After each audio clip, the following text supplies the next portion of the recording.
I'm proof that it worked for me.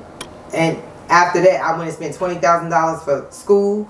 I was in school from October of 2017 till March of 19, driving 30 miles up to Sandy Spring, back and forth from the post office over and over and over on night shifts, which took up my whole day for almost 2 years. So it was very important for me, and it bestowed that amount of change in my life, that amount of belief for me to be able to go to school, spend the money, and put all those miles on my car, and take that amount of time out of my life to invest in it.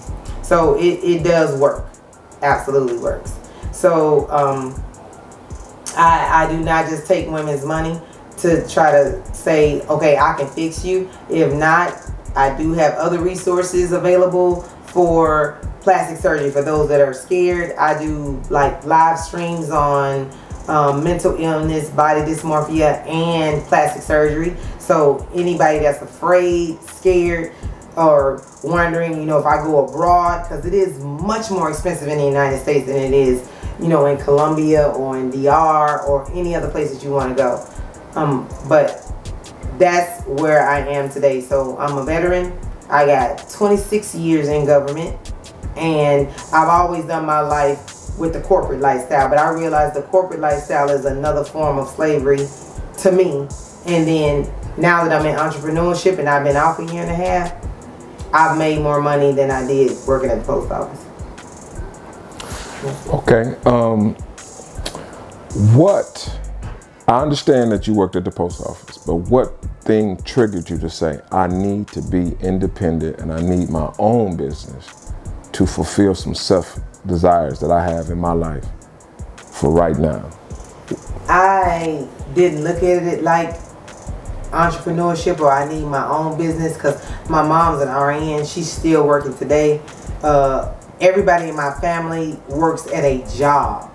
But now that I see that non-invasive pays, now that I see that entrepreneurship pays just like a job, you got to work a lot harder at it. But as hard as I worked at the post office, all of those years, 12 to 16 hours a day, no sleep. I was over transportation and network, so I did logistics, I did networking, and I've been doing this since 2006. I put a lot of time and energy into it, and you got to put that much time and energy into yourself for entrepreneurship. Your branding is super hard.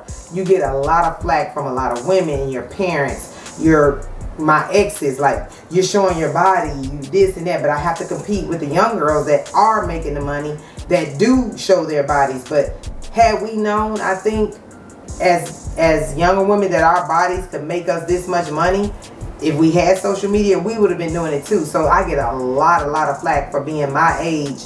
My ex-husband, like, oh, you too old to do this. Or my kids like, mommy, we can't repost your stuff because you don't have any clothes on. But hey, but when I show my daughter my Cash App, she like, oh, well, go ahead, mommy. I was like, y'all not finna pimp me. But that's what they do, my kids.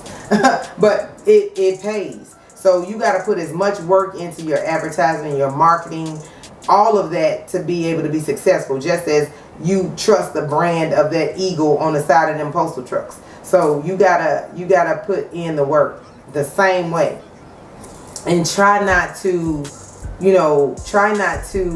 allow all the naysayers, haters, or whatever to take away your vision. Your vision is your vision, and people that's doing all of your marketing, they'll suggest you shouldn't do this, you shouldn't do that. A lot of people told me, don't put your face on there, because you could probably get a higher market if you put a white woman's face, or if you put a Puerto Rican, or if you put, no, I'm me, I'm the brand, I'm it. So I tell my story because people love stories. They love to hear how people made it, the real how they made it, not, you know, I got rich, or I got this, and somebody put me on a platform, and that's it. So I'm telling you the real. This is how I started. I did have an ex that was super fine, that was a gym rat, and I struggled to make sure my body stayed like his. So that's how it started. But it finished with God taking me from 26 years of government, being under the post office and making them money, to now being 100% disabled and realizing my mental illness and realizing how to communicate and operate with other people, now God has taken me to a different plane. Like, I'm on my own and I'm still making the same amount of money I was making at the post office. All right. Could you please tell me your mission statement? My mission is to